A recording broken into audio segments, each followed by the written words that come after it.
a Minnesota author, Reid Forgrave. We're going to be talking about his book, Love, Zach, Small Town Football and the Life and Death of an American Boy. And he's going to be in conversation with Bill Reiter. So they are longtime friends, and they both work in sports media, and it's just going to be a really fascinating conversation about football and the life of this remarkable boy. And I just want to remind you that if you don't yet know about the book or have the book, it is available on majorsandquinn.com. We'll drop a link into the comments here that you can go check that out at any time. We also will be taking audience questions later. So if you want to write them now or write them as the conversation goes along, we can see them, and we will be taking questions at the end of the event. So thank you very much, and I'm going to leave it to Bill to give you a little more introduction about Reid. Thank you so much. So Reid Forgrave, this is a very, you and I we're just talking. We've been friends for 22 years, best friends for 22 years, and I believe I've read, I think, every word you've ever written, so I can speak with great authority on what a remarkably talented writer you certainly were when we met and have evolved into and become even more so over the years. And of all the incredible things you've done, I gotta tell you, the day this came in the mail, I ordered it early, was one of the all-time most exciting days for me as your buddy. The book is marvelous. It's beautiful. I know it stemmed from what was first a GQ magazine story, and you didn't warn me properly how magnificent a job you did. So I think it's the first time I cried in front of my son, Henry, was when I read that piece. You did to me again when I read the book, and we're gonna have a conversation in a little bit, but I want to turn things over to you, my good friend, first-time author of this incredible and beautiful book. Well, thank you everybody for joining us. Like Bill said, my name is Reid Forgrave, and this is a thrill to do for two reasons. One is because this is virtually in my adopted hometown of Minneapolis. Moved here about 5.5 years ago. My wife is from here. I love the Twin Cities. I love Majors and Quinn. Awesome, awesome bookstore. And number two, because this is a guy that I've gotten in trouble with for more than 2 decades, Bill Reiter. So, Bill, thanks for hosting this.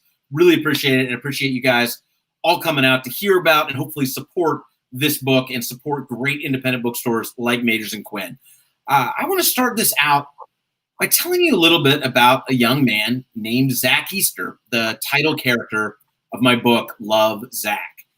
I wrote a 288-page book about a young man who I never met, because the first time I ever heard the name Zach Easter was in his obituary. And I remember this distinctly. It was a day or two before Christmas of 2015. I was back home visiting my family in Pittsburgh, Pennsylvania for the holidays, and I got an email from an old friend. He'd seen Zach's obituary in the Des Moines Register, a newspaper where I used to work at, and ironically where Bill used to work. And my friend said, "You got to check this obituary out." And look, I don't need to tell you this. Any obituary for a 24-year-old man, it's always heartbreaking. Zach's obituary was even more so. Because look, it was juxtaposed with this photograph that had just his enormous smile, and the obituary had these details that indicated such a bright future ahead for this young man. That he recently graduated from college with a 4.0 GPA. That he was a decorated soldier in the Iowa National Guard. In fact, had just won Soldier of the Year. That he loved the Green Bay Packers, and he was so proud of the 10-point buck that he had bagged back in senior year of high school. But Zach, he couldn't see all that. He couldn't see any of his potential. All that he saw was this future where the brain disease that he blamed on playing football only through high school, by the way. This brain disease he thought would slowly destroy him. And so 6 days before Christmas, Zach took his own life. And it was the sixth and the final paragraph of this obituary that just grabbed hold of me and made me realize I had to find out more about this young man's tragic tale. And I want to read for you word for word what this paragraph of his obituary said. Zach was a selfless person. His last wish was to make sure that no one else has to struggle from head trauma like he did. It is important to Zach to tell his story about CTE, a disease he attempted to manage for years. He suffered from severe migraines, brain tremors, slurred speech, blurred vision, and dementia, among other physical ailments. He unselfishly is donating his brain along with a detailed diary that documented his life so that no one suffers the way that he did. He bravely fought this silent disease for years until he was no longer able. His spirit will always be with us. Zach asked that memorials be donated to the Concussion Legacy Foundation so that further research can be done on this disease. His final request is that people talk about CTE, support more research, and to value knowledge. So that's how I found myself on the first Sunday afternoon of 2016, sitting on the carpeted floor of Brenda and Miles Easter's living room. And mounted on the wall right beside me was Zach's 10-point buck. And on the television behind me was a football game. It was a game between Zach's Green Bay Packers and his father's favorite team, the Minnesota Vikings. It had been about 2 weeks since their son had taken his father's 20-gauge shotgun and shot himself in the chest because he wanted his brain preserved for science. The Easters, they live out in the timber and the cornfields and the hills outside this gorgeous small town of Indianola, Iowa. And their family history here is incredible. It goes back to before the Civil War, the 7th generation Iowan. And their version of what they thought manhood should look like, it really stems from this land, from generations of living off this land. And this, to me, this traditional version of masculinity, it just became quickly apparent when I was spending 4 hours speaking with Zach's parents, his brothers, his girlfriend, about how his decade of playing football recklessly from 3rd grade through his senior year of high school had led to so many concussions and eventually to his demise.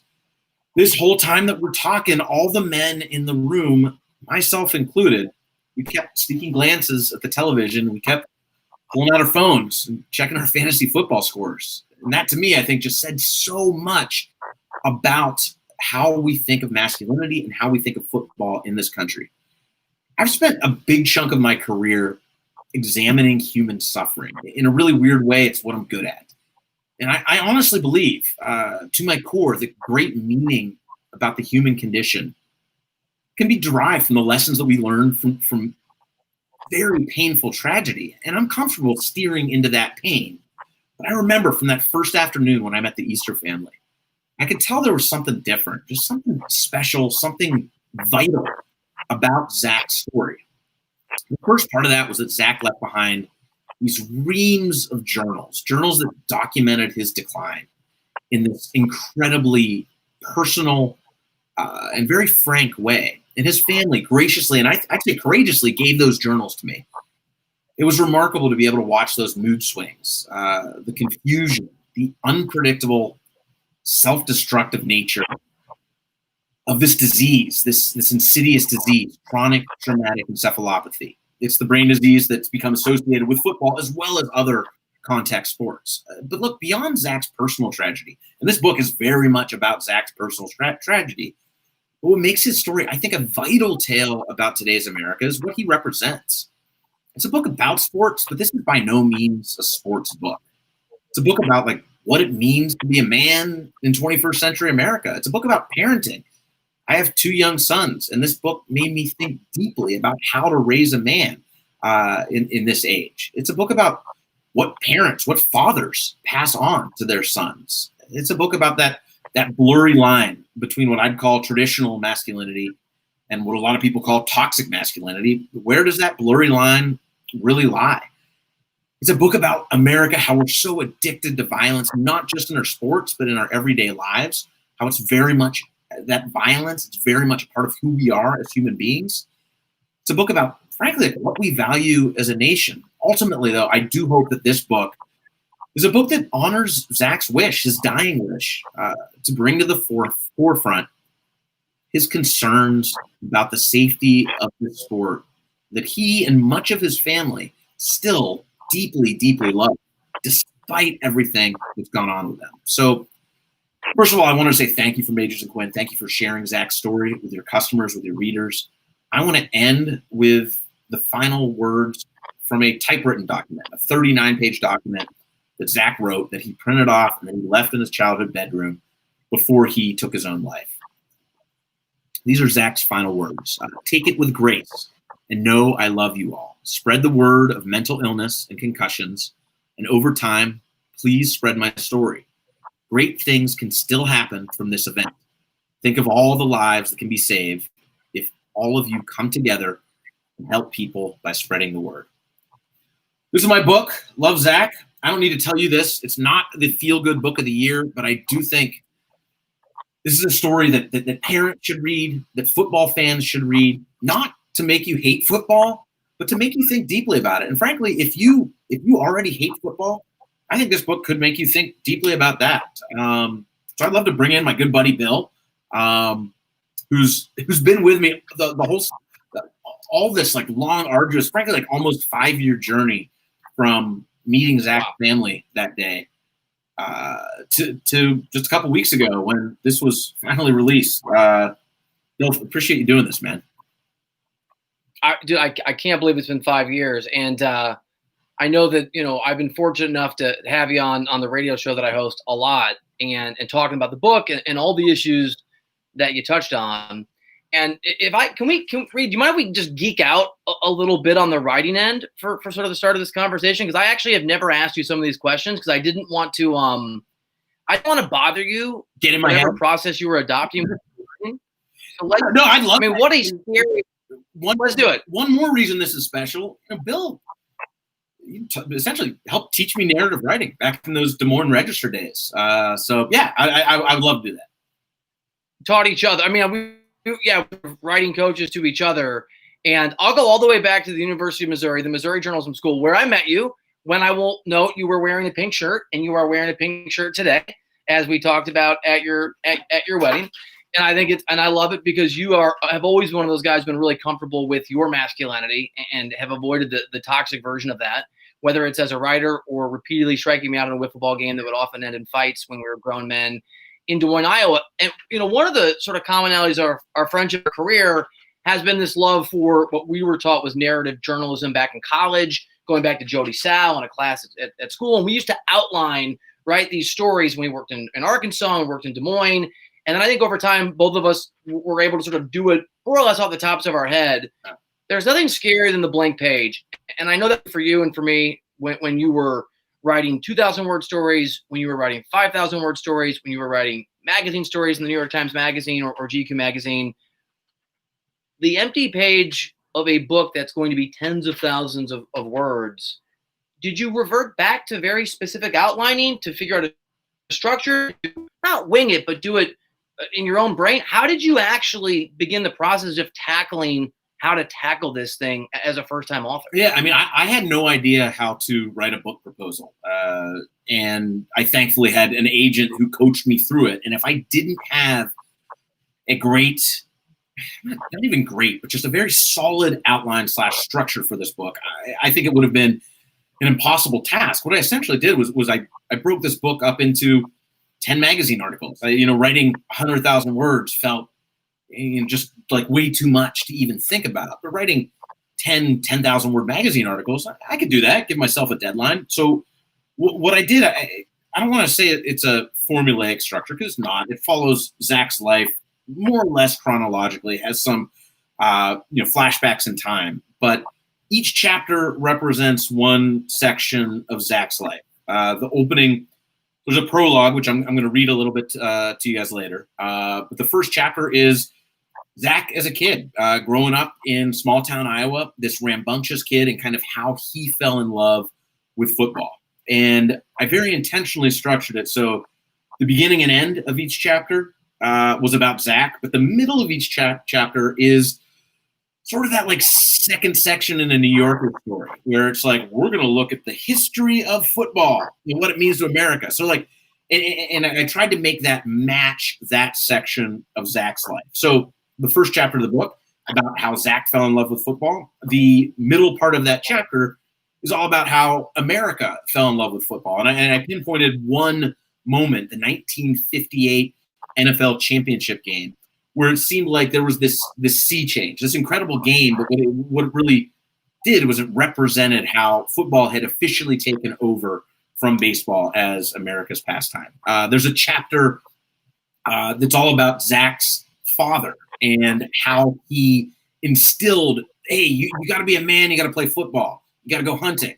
And the center of that chapter is sort of the American definition of masculinity and where that comes from and how much football played into it. One of the most fascinating things that I was learning about when I was researching the history parts of this book was just how very directly football mirrors, and some would say sort of helped aid America's growth into a superpower. The sport comes around right after the Civil War, and it's like a proving ground for men who no longer can go to war to prove their worth.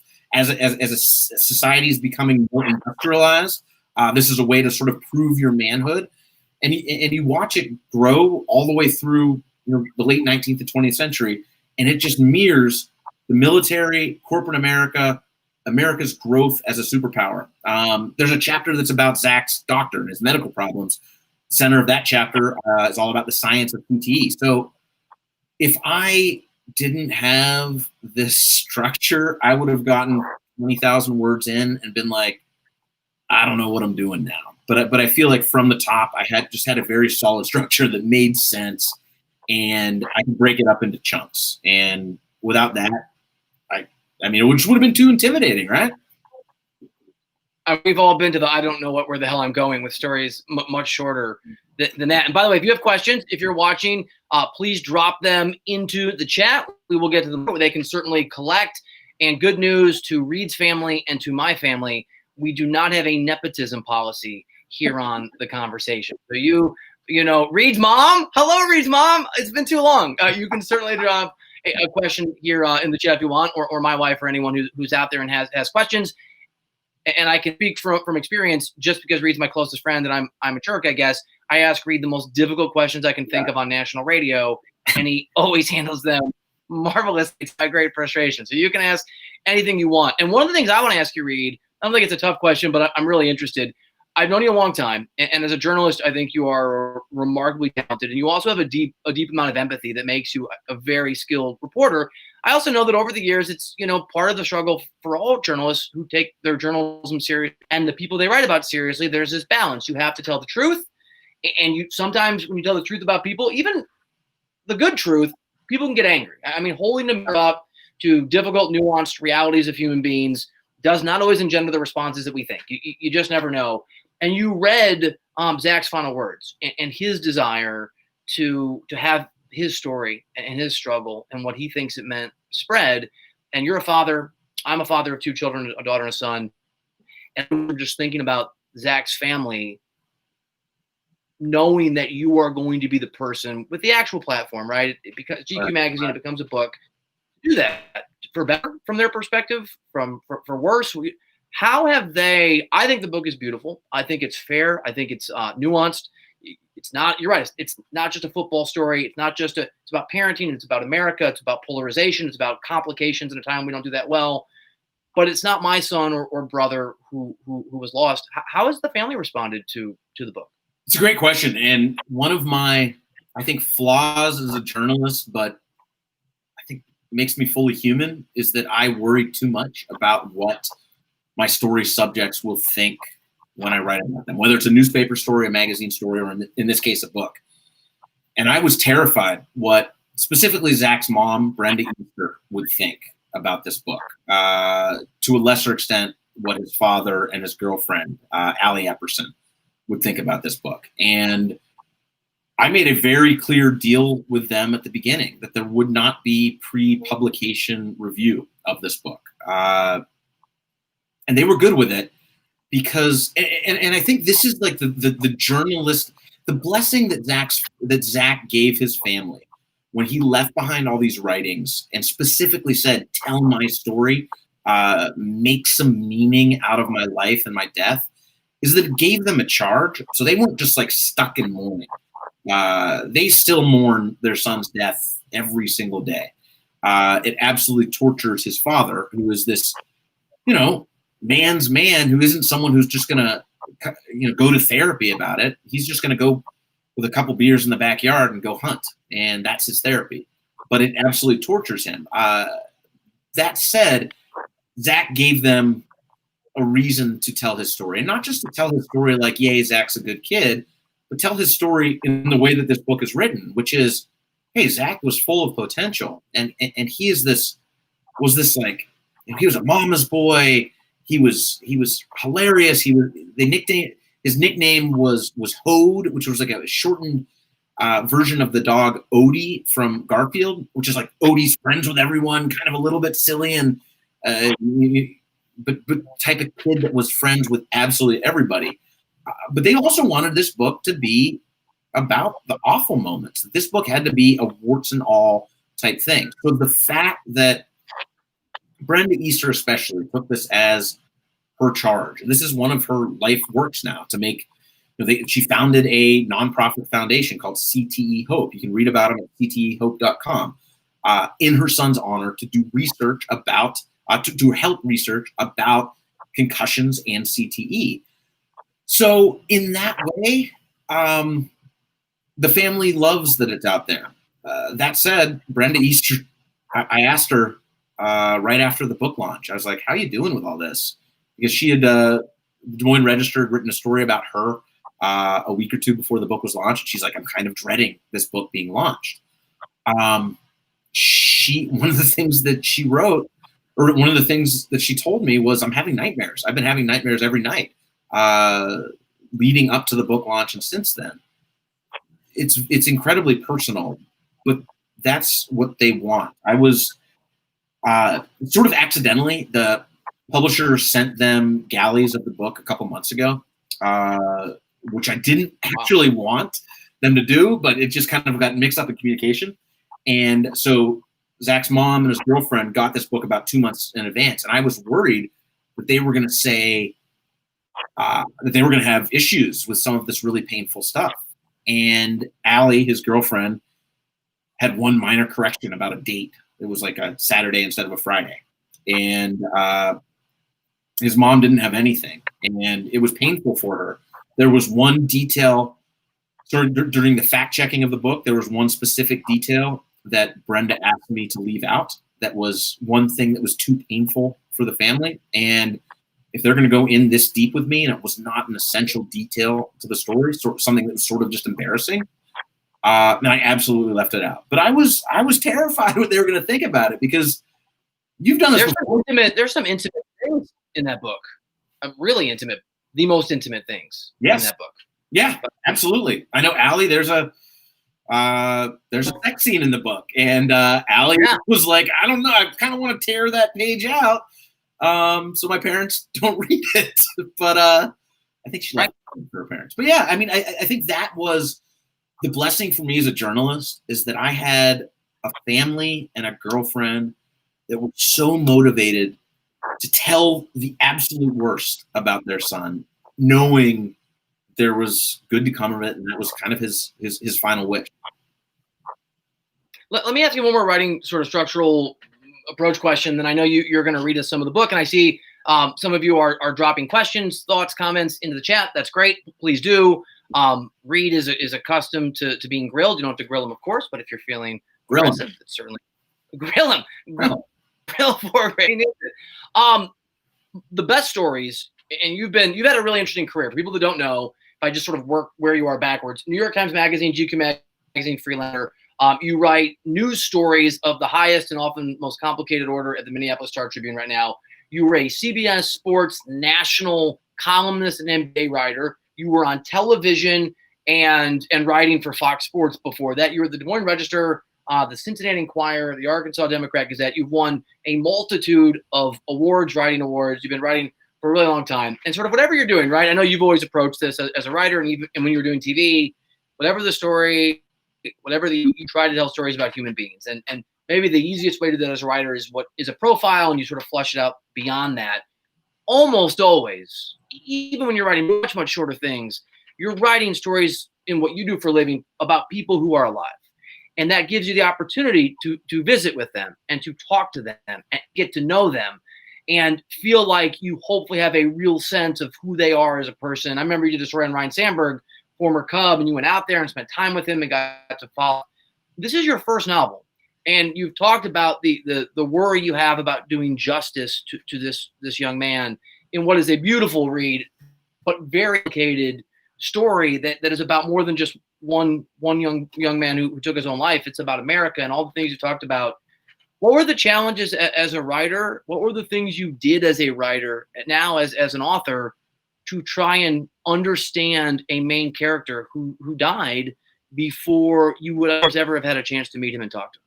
Yeah, I tried to talk with everyone that I could get in touch with who knew him, whether it's his football coach, all his football coaches, everyone in his family that was close to him, cousins, his roommate from college, people who served in the military with him, his squad leader, his chaplain at the military. I spent so much time with his parents and with his girlfriend, just being like, tell me stories. Tell me about what he was like as a baby when he was – there's this completely charming detail in this book where they realize that the Christmas lights are going out. And they're like, why are the Christmas lights going out? Do we have like a problem with electricity?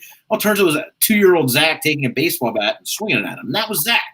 But really, if it weren't, this wouldn't have ever been a book. It probably would not have been a long form magazine article if it weren't for Zach's own words. The words that I got, he left behind, there's sort of like 3 what I'd call like original source documents. One of them was like a handwritten journal, one of those like Mead 5-star journals. And he was, for 4 or 5 months, was keeping a pretty detailed, hey, here's how I was feeling today. I went to the doctor. I got lost driving back to my childhood home. I had this, I did a bunch of drugs and had a freak out. I think I'm going to do better. Like, very intimate personal journal. And then he wrote this.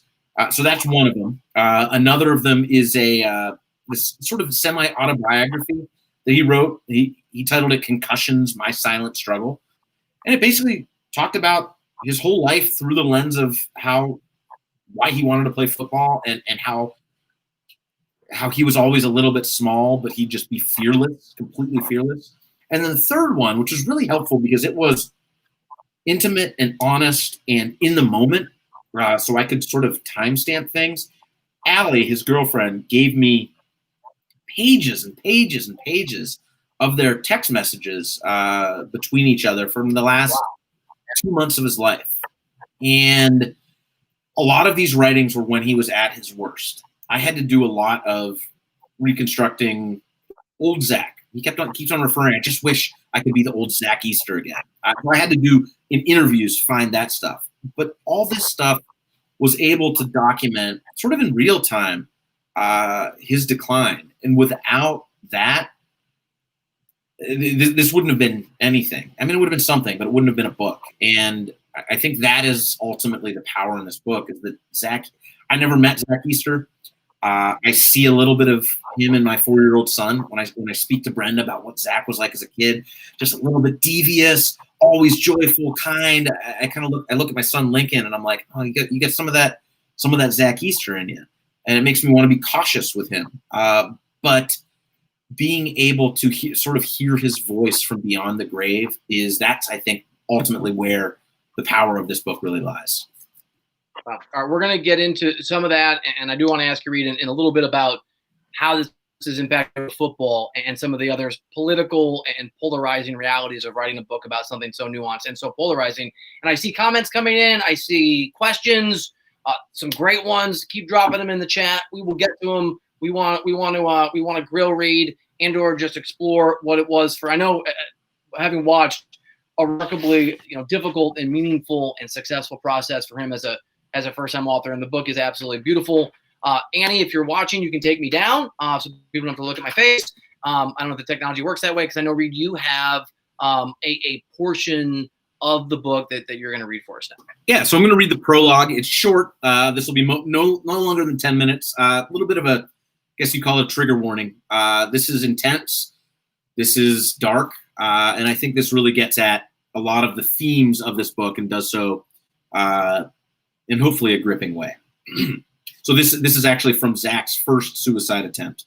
Would have been in November 2015.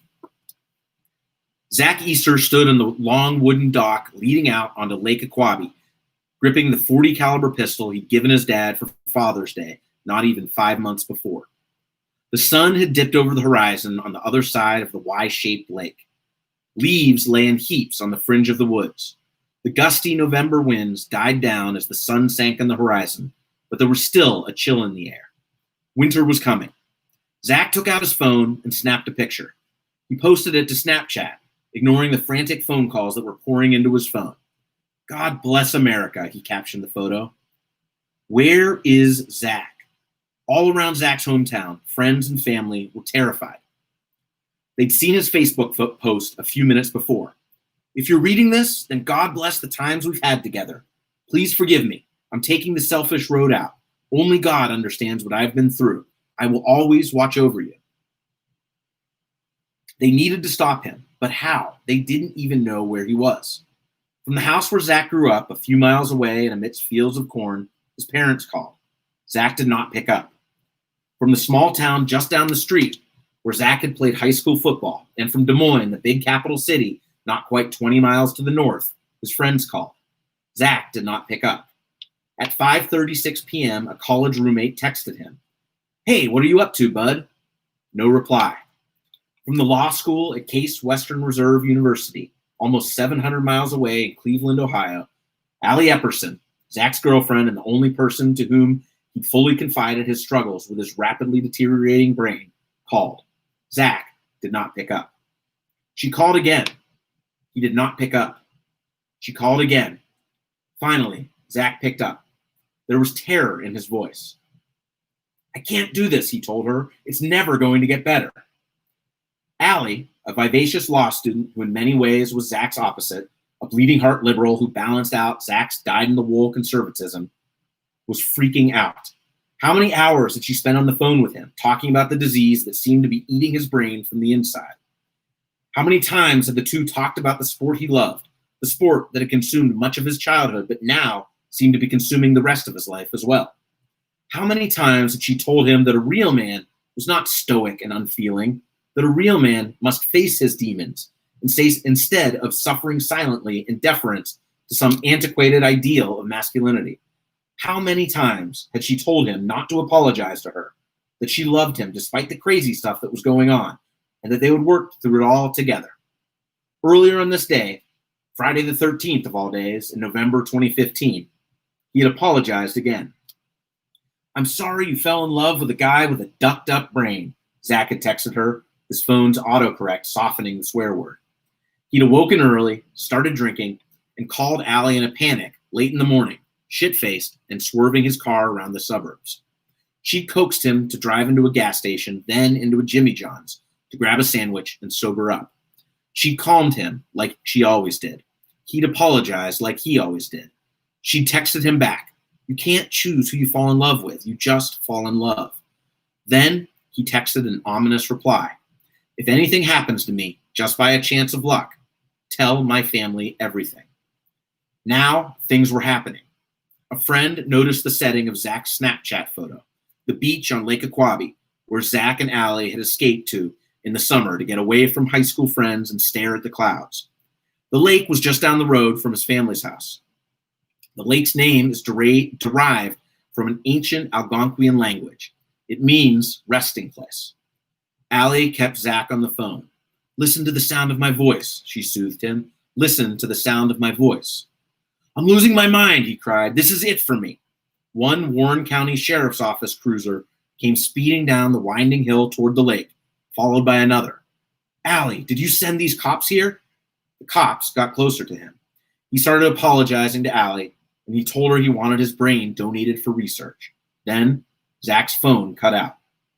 Out on the dock, Zach pointed the pistol at the darkened sky and fired a warning shot.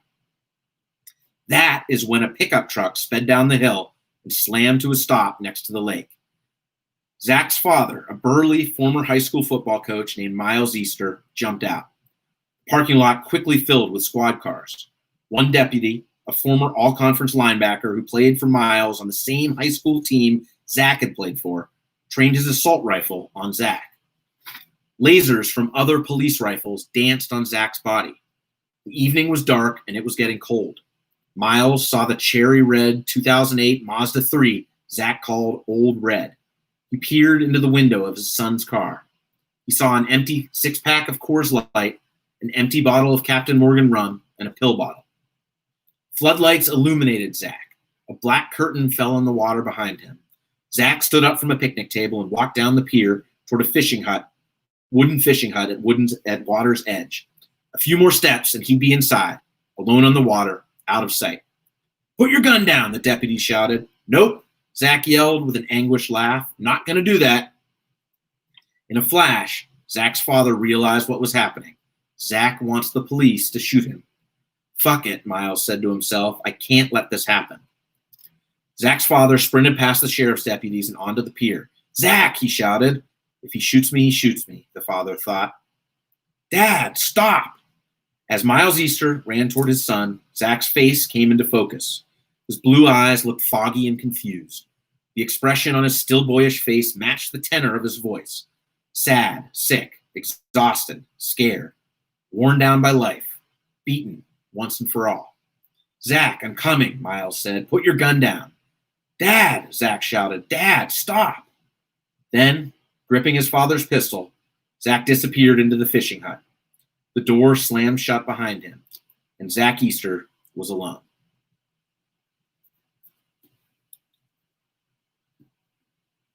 Take a breath after reading this sometimes.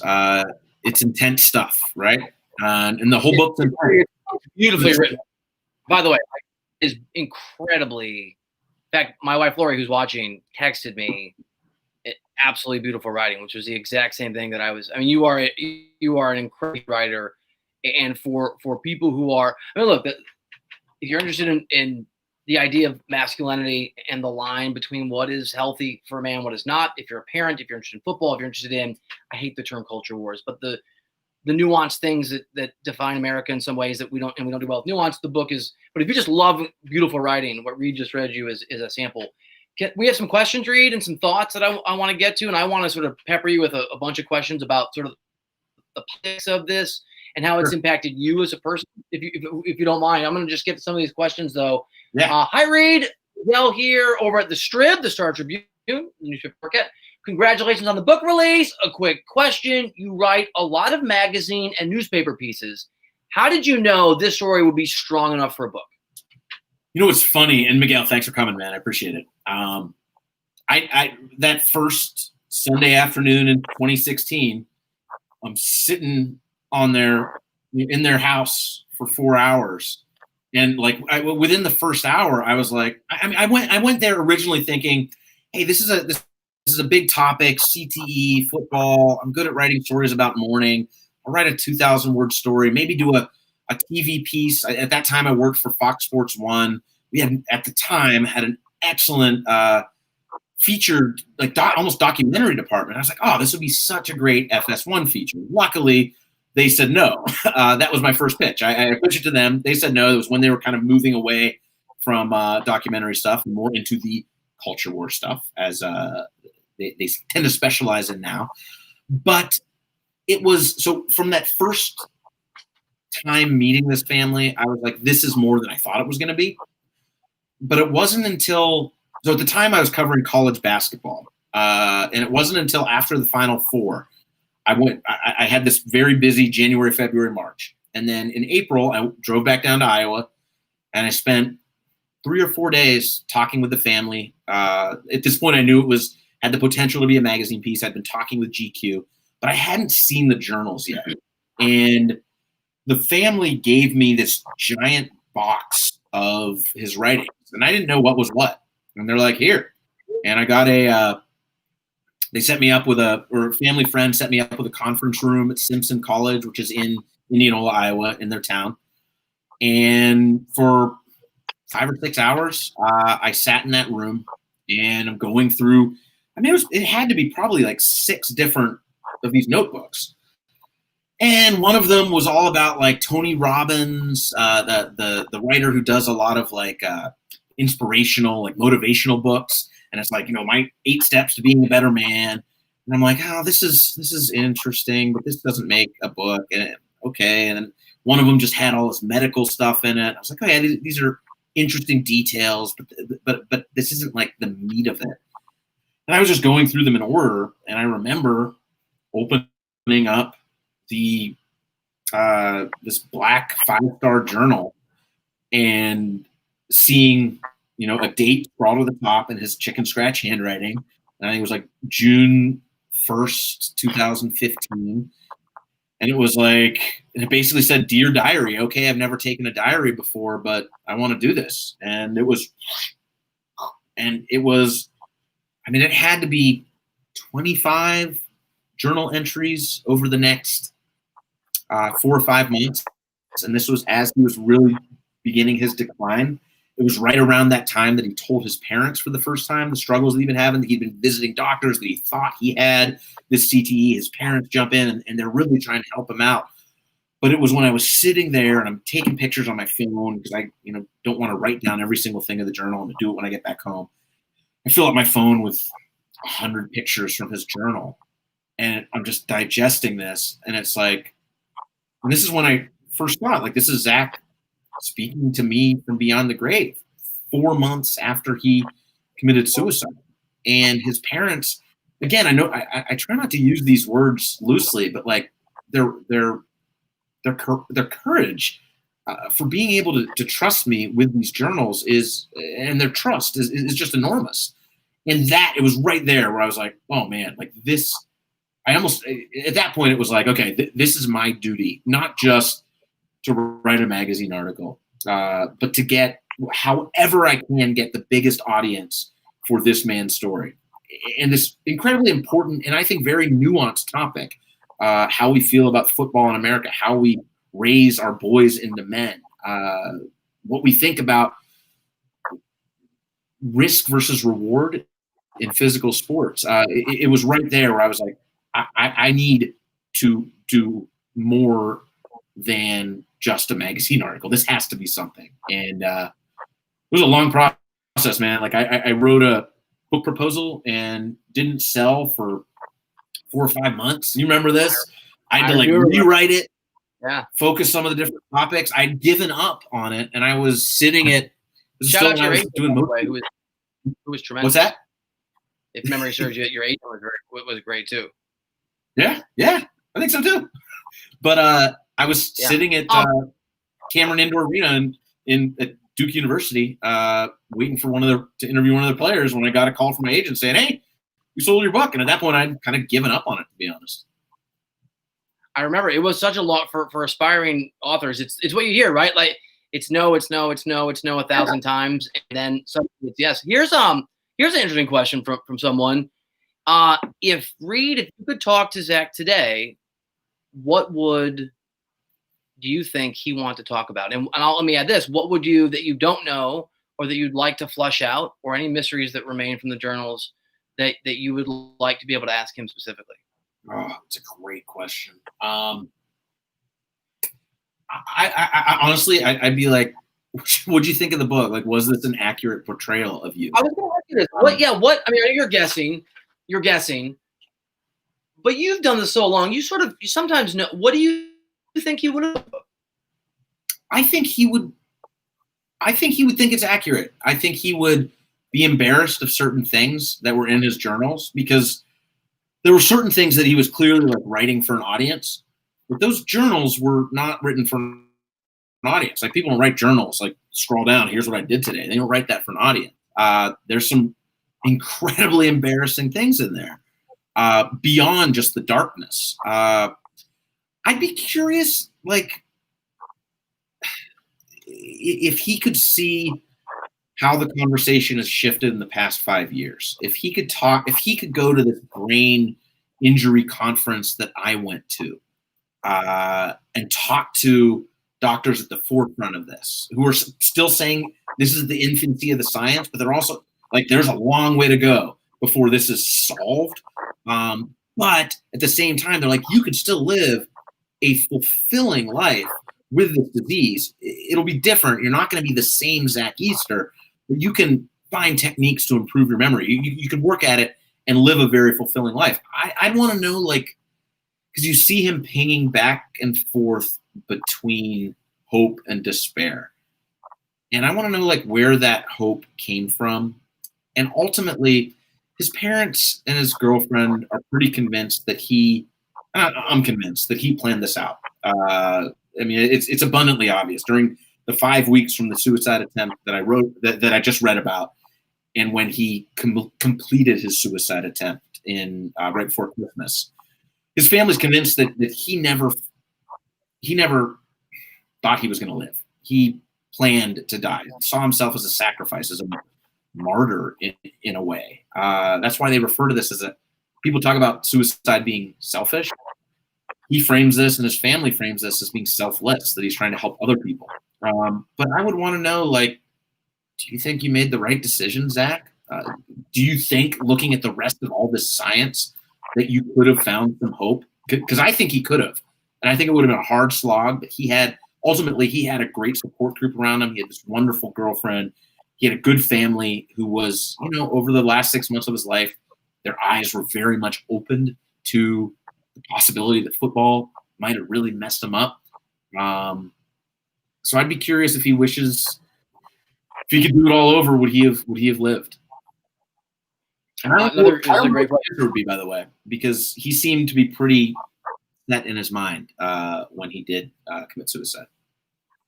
I mean, you and I know you, when the family sent away his to be tested, he believed it was CTE, and the initial magazine story was called the CTE Diaries, but they did not know. And if memory serves, you were in the mix, and word came back that it was in fact CTE. And for a family, I suppose, hoping, question mark, I guess I'll ask you, that their son, in his tragic suicide, understood properly, self-diagnosed properly. Was that what they were hoping for? I remember exactly where I was for that moment too. When I got an email, we were on vacation in Washington, D.C. My wife was pregnant with our second kid.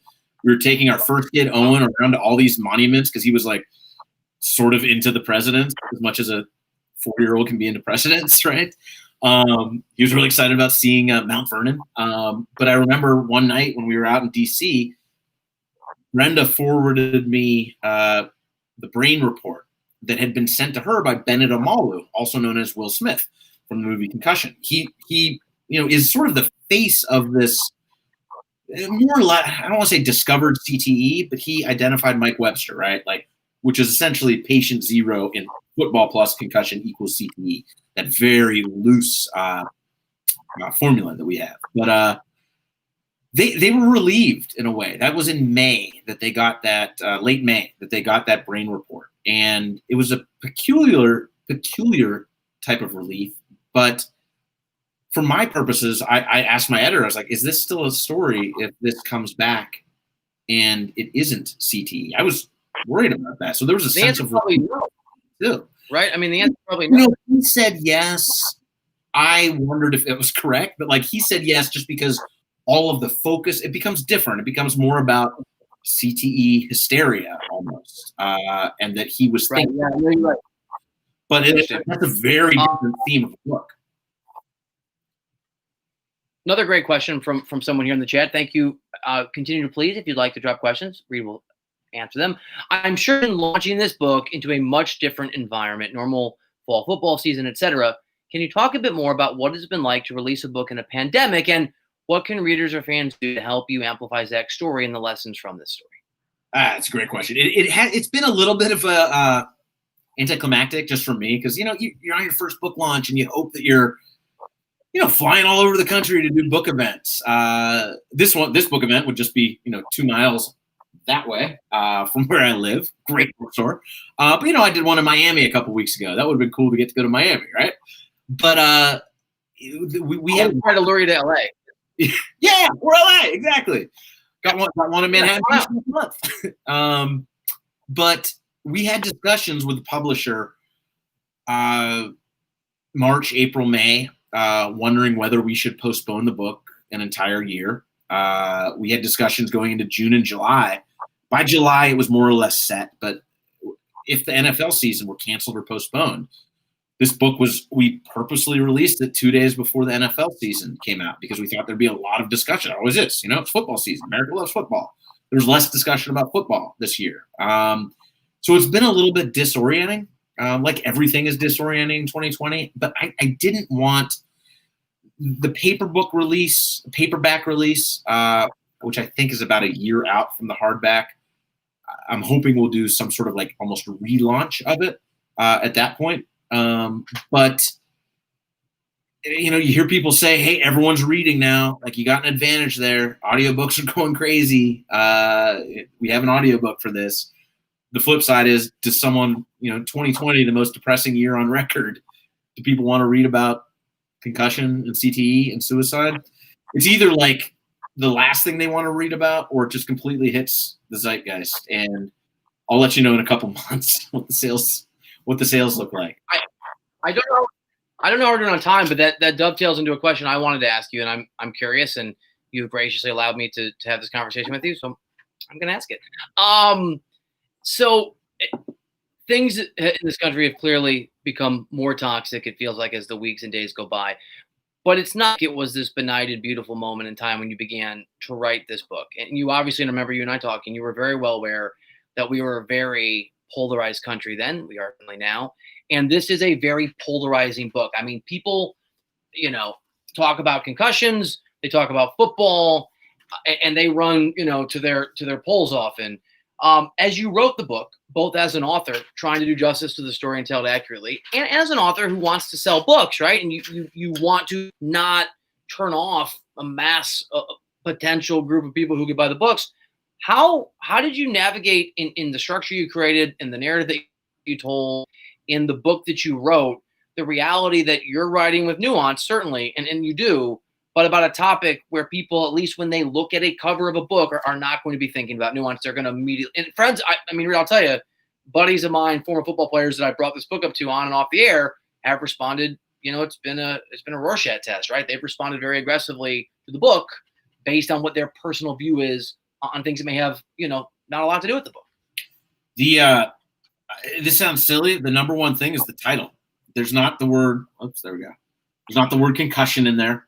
The fact it says "Love Zach." That was my publisher that came up with that title. The two titles that I had been working with were "Death by Football," which is even more depressing, and "Concussion Diaries." And by the way, I liked both of them, but those titles are divisive. They're truly divisive, right. But because, just saying football and concussions, people guess what the book's going to be about. Saying "Love Zach," so people get angry. It's about a young. Yeah, no, people get angry. Yeah. People who are football fans don't want to be challenged on their football fandom. I've had friends say to me, "Dude, don't ruin football for me." And I think that the title is a big part of it.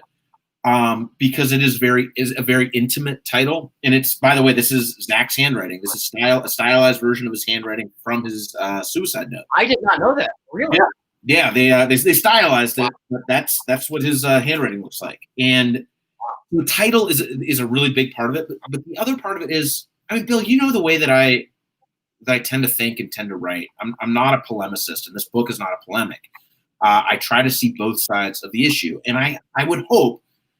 And maybe this is trying to thread too tight of a needle, but I would hope that when someone reads this book, no matter how they feel about football, I love football. Well, this book should challenge how America's obsession with football. I hate football, and I think it brings nothing positive to America. Well, I would hope this book would challenge that way of thinking too. So it's not a love letter to football. It's not a book that says football needs to go away, and that Benedict Amalu says football should only be for people who are 18 or older because that's the legal age of consent. Football goes away if that happens in a generation or two. We all know that. Right. And this book take that point of view. I think this book is. You use the word right there, nuance. We don't do nuance particularly well as a country right now, and I tend to blame social media and cable news. But I do think that there are parts of America that do nuance incredibly well. And I would think that parts of the book industry are big parts of that. And I hope that this book just makes people think. And I know that's a vague way to say it, but it doesn't take some hard point on football should go away. I think what it said, the final words of this book, not to spoil it, the final words of this book, I think really get into this. The last book? My wife does that. We get in fights over this. My wife reads the end of book. Yeah. Well, this isn't quite the end. So this is like page 263. So it's in there. Football is awful. The sport that brings out the very worst violent tendencies in the human species, and it destroys us in the process. Football is great, the one true sport, teaching us how to deal with physical pain without being utterly defeated by it, while forging the true American male. Football is a dangerous, vile sport. Football is a beautiful, cathartic sport. Football, perhaps, is both. And I think that's football, man. Like, I love football. Dude, you are a beautiful writer. Are you really? I never say nice things to you, but I'll do it now since I feel like I've entered. No, I'm serious. You are. Let me ask you this difficult question before we run out of time. You've written a book. You've immersed yourself in Zach's life and in his death. You have mourned with that family, right? You have wrapped yourself in this topic for many years of your life. You have 2 young sons. I have 1 young son. Will you let your children play football? Cop out. My wife won't. So it doesn't matter how I feel. Right now, I would say absolutely not. But I read about this in the book. Me too. It's different saying this when my kids are 4 and 8 versus if they come to me at age 13 or 14 and all their friends are playing and you're convinced that the coach does it the right way and it's one of those coaches that lifts up boys. And it becomes a different discussion. My default position is no.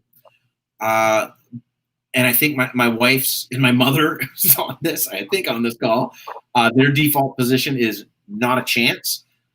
But I think it's different when I'm sitting down there watching the Vikings lose every Sunday with my 4-year-old son.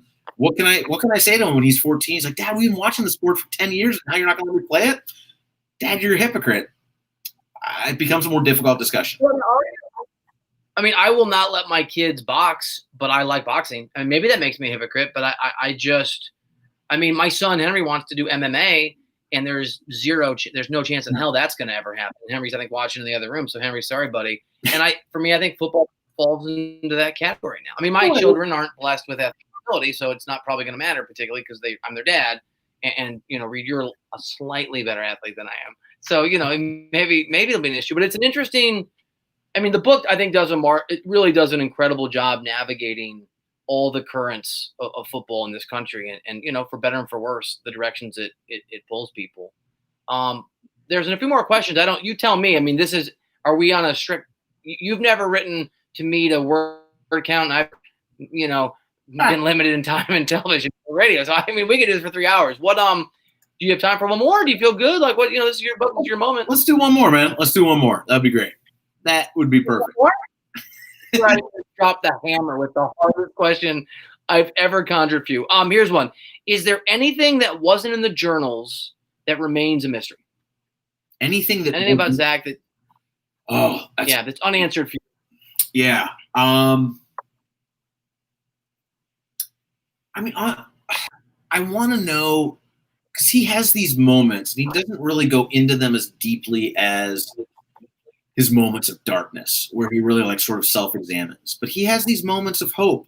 And it's like he's reading these Tony Robbins books, this cheesy motivational writer, and he's doing this exhaustive list of life goals. He's like, 1 week, gonna get a job at such and such place. 1 month, give up chewing tobacco. 5 years, have such and such specific car. 10 years, be a millionaire. Very specific where he's like, I'm taking off. I'm gonna tackle this thing. I want to know what was really going on in his mind when he was having good moments. And I'd love to try to, because this is, some people, I think if you read the totality of the book, you don't think, this was just football, or this was just drug and alcohol addiction, or this was just pre-existing mental health issues that Zach had. This is a stew of all of them. Like CTE is insidious in that it hones in on your weaknesses, on your brain's weaknesses.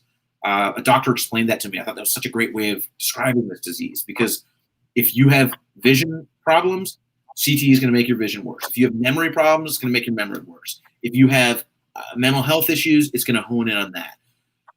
But I'd want to know, so one, it's what his hope looked like. And then two, it's just like how he would disentangle what was drugs and alcohol, what was post-concussion stuff, what was this is Zach Easter and he had some mental issues. His mom tends to think that, and that's a mystery that you'll never find out for anyone who's come down with this disease. It's just too complex. His mom is someone who believes football did it. I mean, she says very bluntly, football killed my son. She doesn't say I want to eliminate football. She says my grandkids will never play football. She says I want to make football safer. But she doesn't say I want to eliminate football. But she does blame. She draws a very straight line from football, concussion, CTE, my son's death. I'd like to know about some of the jagged parts of that line and how Zach navigated it. I think that would be because I think a lot of people would look at this and you can look at it's mental health is such a complex stew of stuff. It can be hard to figure out which is the chicken and which is the egg. And it's probably pointless, but I'd love to know if I get to talk to Zach, that'd be one question that I'd ask him. Reid Forgrave, the book is it really is. It's a tremendous accomplishment. Couldn't be more proud to call you my buddy. It's awesome. I've got a version. I got one back here. Oh, you right here. Alley. So I've got yeah. We got a bunch in the house. We love it. We love it. Thank me, hang out with you and talk about this remarkable accomplishment that you have done and earned over the last 5 years. That's amazing to me. That's been that long. Bill, thank you for doing this. Everyone who joined in, I really appreciate it. Majors and Quinn, I'm so glad that your bookstore is open because it is truly just an amazing bookstore, and I miss just going and looking at books. So well, thank you guys both so much. This was amazing. Thank you everyone for your wonderful questions and for watching. Just a reminder, the book is available at Majors and Quinn, our website, majorsandquinn.com, but also it's physically in the store. You're allowed in small numbers. Bring your mask. We're open noon to 7 every day. So if you happen to be watching from the Twin Cities area, you can come check it out in person. So thank you, Reid and Bill. This has been wonderful, and have a wonderful evening, everybody.